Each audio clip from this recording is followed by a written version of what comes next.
ఈ బిజీ డేస్‌లో టైం తక్కువ, టేస్ట్ ఎక్కువ కావాలా? అయితే ఒకటి మాత్రమే చెప్తాను. Tomato rice, tomato rice, tomato rice.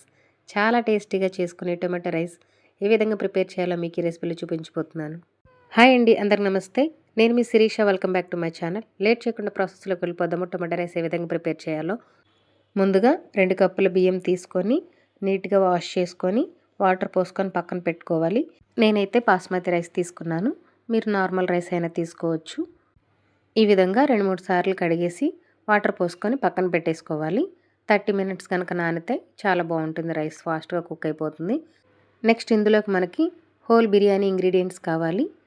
Biryani ingredients అన్నీ ముందుగానే ఒక ప్లేట్లో తీసుకొని పక్కన పెట్టుకోవాలి. అలాగే మరొక పక్కన కళాయి పెట్టుకొని ఒక గరిట ఆయిల్ వేసుకొని బిర్యానీ ఇంగ్రీడియంట్స్ మొత్తం వేసుకోవాలి. ఇక్కడ మనం ఆయిల్ ప్లేస్లో నెయ్యి వేసుకున్నా సరే చాలా టేస్టీగా ఉంటుంది. మీరు ఎవరైనా సరే చిన్నపిల్లలకి ప్రిపేర్ చేసేటప్పుడు వాళ్ళ కోసం నెయ్యి యూస్ చేసుకుంటే కనుక టేస్ట్ అయితే చాలా బాగుంటుంది. మీ ఇష్టం అనమాట అది. నేనైతే ఇక్కడ ఆయిల్ యూస్ చేశాను. అలాగే ఇవి కొంచెం ఫ్రై అయిన తర్వాత ఒక చిన్న ఉల్లిపాయ ఈ విధంగా కట్ చేసుకొని అది కూడా వేసుకొని ఫ్రై చేసుకోవాలి.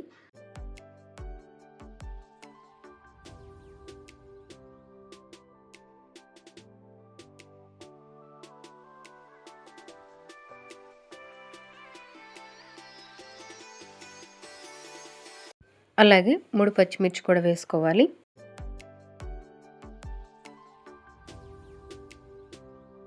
ఇవి కొంచెం ఫ్రై అయిన తర్వాత 1/2 టేబుల్ స్పూన్ అల్లం వెల్లుల్లి పేస్ట్ వేసుకొని అది కూడా మొత్తం ఫ్రై అయ్యే వరకు ఒకసారి కలుపుకోవాలి. ఇలా కలుపుకున్న తర్వాత 3 చిన్న సైజు టొమాటోస్ కట్ చేసుకొని అవి కూడా దానిలో వేసేసుకోవాలి.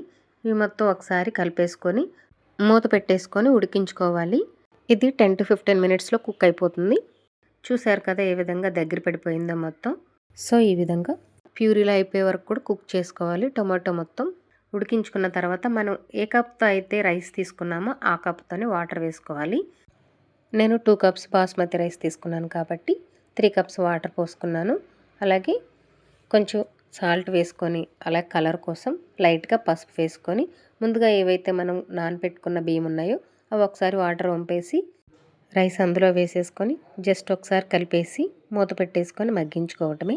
మధ్యలో ఒకసారి మూత తీసుకొని చూసుకున్న తర్వాత జస్ట్ ఒకసారి పైకి కిందకి కలిపేసుకొని మూత పెట్టుకొని మగ్గించుకోవడమే. చూసారు కదా ఎంత పర్ఫెక్ట్గా కుక్ అయిందో. మనం రెగ్యులర్గా చేసుకునే వైట్ రైస్ లేదా బిర్యానీస్ కాకుండా డిఫరెంట్గా ఇలా ట్రై చేయండి. చాలా బాగుంటుంది. మీ పిల్లలు కూడా ఇష్టపడతారు. ఇది పిల్లలకి క్యారేజ్లో పెట్టడానికి చాలా ఈజీగా ఫాస్ట్గా అయిపోతుంది. దీనిలోకి పెరుగు చట్నీ అయితే చాలా బాగుంటుంది. లేదా ఏదైనా కర్రీ అయినా సరే చాలా బాగుంటుంది.